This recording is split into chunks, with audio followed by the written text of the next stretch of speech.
Paul Polman, welcome to hashtag World Food Day. Thank you, Jeremy, for having me. So, Paul, the first question I wanted to ask you is, why is it important to raise awareness and talk about the global challenges in relation to food on World Food Day? Well, I'm really glad that you call out World Food Day, and we should call it out every day, because the food system that we have is actually going to the heart of what we call the Sustainable Development Goals. In September 2015, we all signed 193 countries in the world the Sustainable Development Goals with an objective to irreversibly eradicate poverty and do that in a more sustainable and equitable way. And unfortunately, the way that we currently produce and consume food is probably one of the most destructive forces for us on the planet. If we like it or not, we have to feed the 8 billion people going to 10 billion people.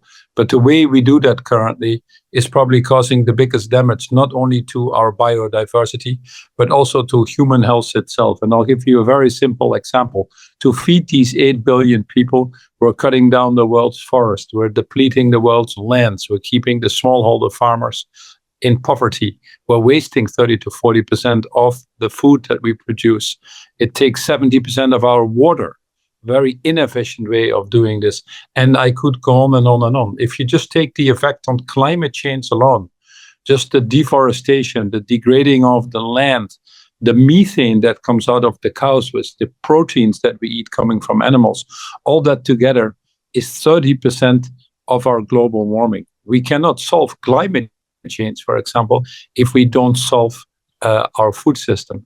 And then on the other hand, if we turn our food system into a nature, people, climate positive food system, which is by all means possible, we actually could be 30% of the solution to tackle climate change. Now, this inefficiency of the system that we have comes at an enormous cost. Many people estimate that that's about $12 trillion of negative externalities that we have to compensate somewhere else. Increasingly, for example, we see as our food systems how our food value chain is being disrupted by climate change. Take the terrible hurricanes happening now in the US, Hurricane Mistal or Hurricane Helena. Take the terrible floodings that we see in many parts of the world as we speak. Take the droughts. There is no company in the world producing food that doesn't incur an incredible cost because of the disruptions caused by climate change. And at the same time as we talk, the food system itself is a key driver of climate change. Now, what is so beautiful about the food system, as we've seen during the time of COVID, when everything stopped for a while and we had a moment of reflection, how quickly nature comes back, how quickly it restores, how it can bring us back to an equilibrium that we all need. In fact, $1 invested in food gives a $16 return, and the returns are coming fast. That's what makes it so attractive. So the task ahead is a tough one because we haven't been able to do it.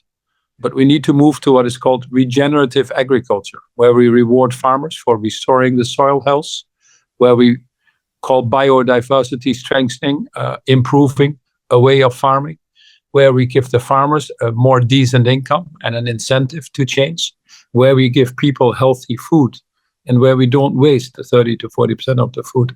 These are the main things that we need to attack. And one of the key drivers of that, frankly, will be how we behave as individual citizens. We can decide not to eat meat, and that's probably the biggest and most important impact that we can have on the planet. Doesn't mean every day no meat. It means just cut it down to perhaps once or twice a week if you want to start on that journey. It also means that we have to be careful from where we buy the food and what food we eat. Is it in season? Is it not in season? How we take care of our oceans. The fish, we're depleting the oceans of fishery. So be mindful that we leave some for future generations. And frankly, we will all be served to move to regenerative agriculture, because at the end of the day, it's not only more resilient, the farmers not only getting hopefully better livelihoods out of it, but it's also healthier. One of the main problems we have in this world with our food system is that we leave about 860 million people hungry, don't know if they wake up the next day, no access to decent food, acute food shortage is now affecting 200 to 250 million people. And on the other side of the equation, we have nearly half the world's population being overweight or obese, causing one of the biggest pandemics, which is diabetes 2, with an enormous cost to society, cost on healthcare, cost on sickness, cost on absenteeism at work, etc., etc. So we'd be very well advised to just take a small amount of our money, 400 or 500 billion a year, which frankly is nothing anymore, to turn our food system into a nature, people, climate positive food system that helps us live now and for generations to come. Paul, I mean, it's incredible to hear you speak of all of these things, and it's wonderful to learn on World Food Day about regenerative agriculture and some of the choices that we can make as individuals. Really exciting, and thank you for sharing. Can I ask you, look, you were the CEO of Unilever, you were the CEO of many other companies. I mean, you were one of the 24 people, I think, that wrote the Sustainable Development Goals and were a part of that when it was all manifested. And I mean, you've written the amazing book Net Zero and other publications. Can I ask you, Paul, as you enter this phase of your life, you've got a lot of energy, you're still young. What is the most pressing issue, Paul? When you wake up in the morning, what do you want to resolve over the next 5 years? Well, the most pressing issue, and why we wrote the book Net Positive, how courageous companies thrive by giving more than they take, is that we need to be sure that our global economy, this system that we depend on, is sustainable now and for generations to come, that we attack probably the three biggest challenges, which is climate change, most pertinent right now, which is the destruction of biodiversity. We are part of nature, and by destroying biodiversity, we're in the process of destroying ourselves. And then last but not least, inequality.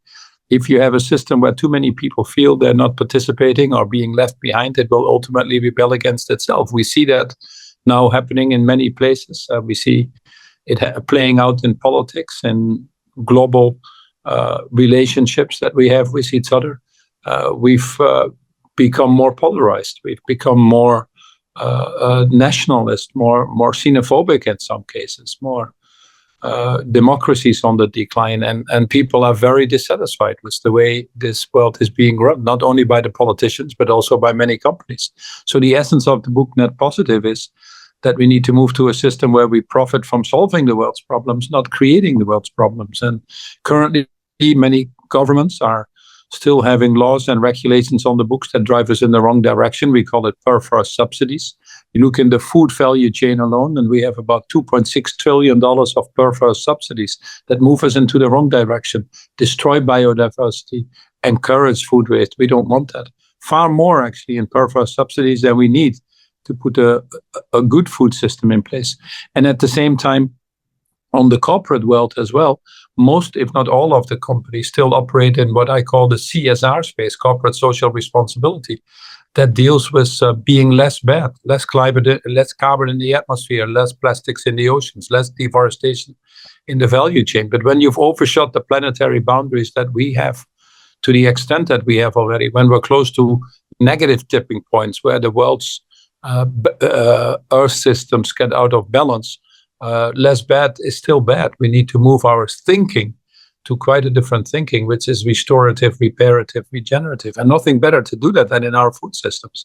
Our first priority, which we could achieve in the next 5 to 10 years, is to have at least 50% of our food systems come from regenerative agriculture. I have a farm myself in the south of England, and we're moving quite rapidly to regenerative agriculture. The second thing we need to do is to restore nature.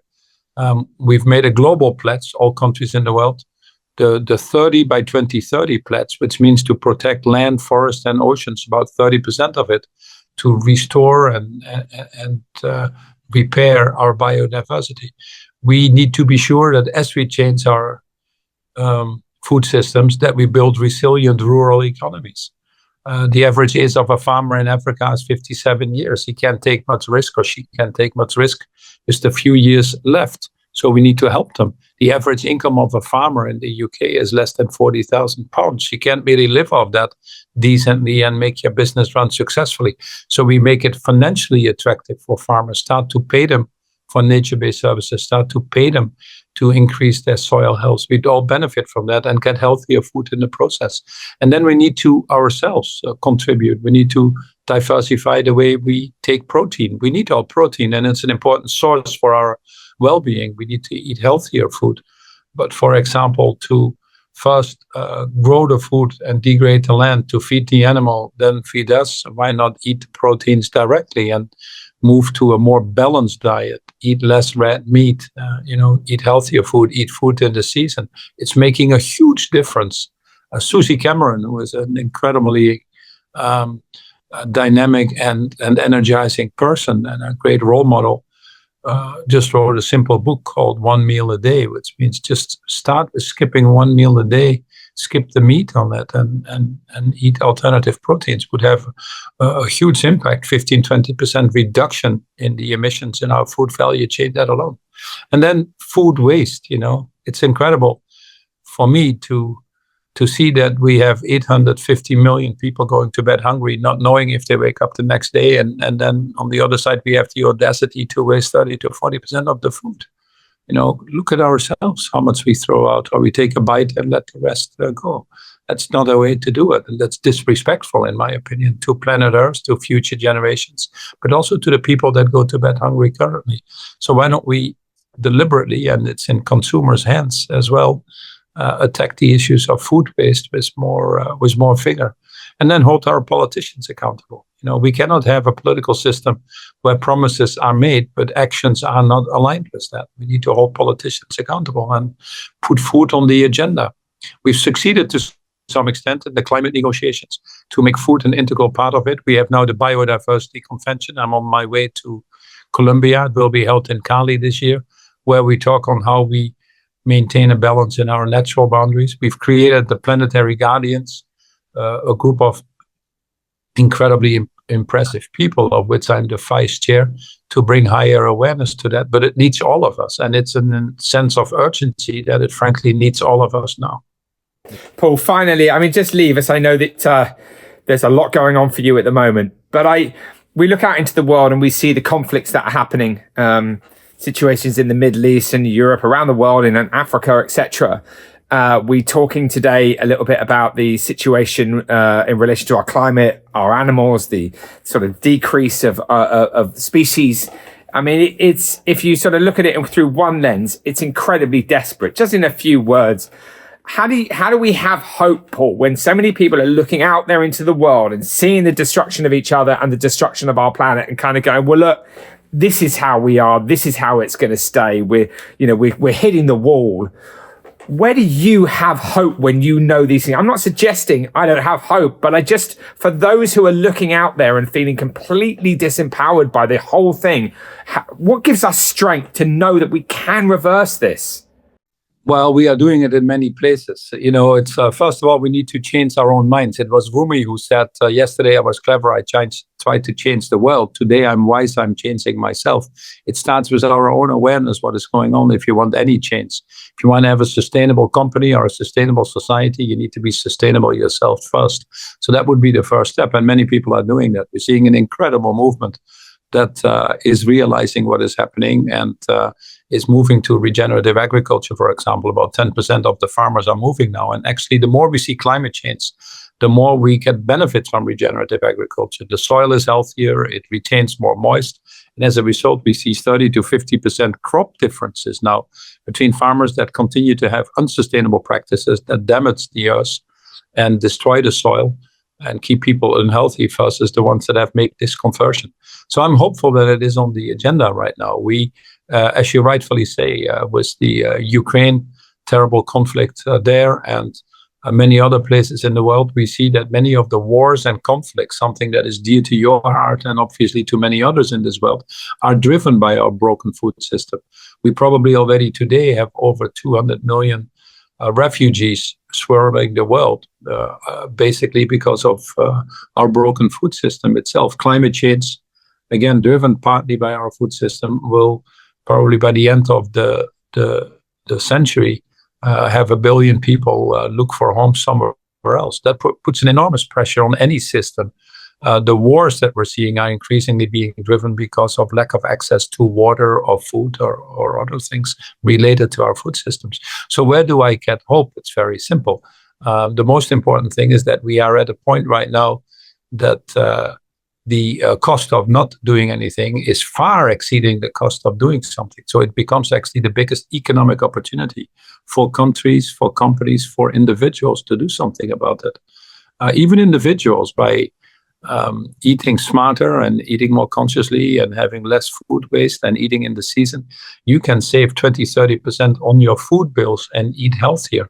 The same is true in companies moving to regenerative agriculture, or countries getting rid of their perverse subsidies, just to name a thing. So I'm hopeful of that the economic forces will help us.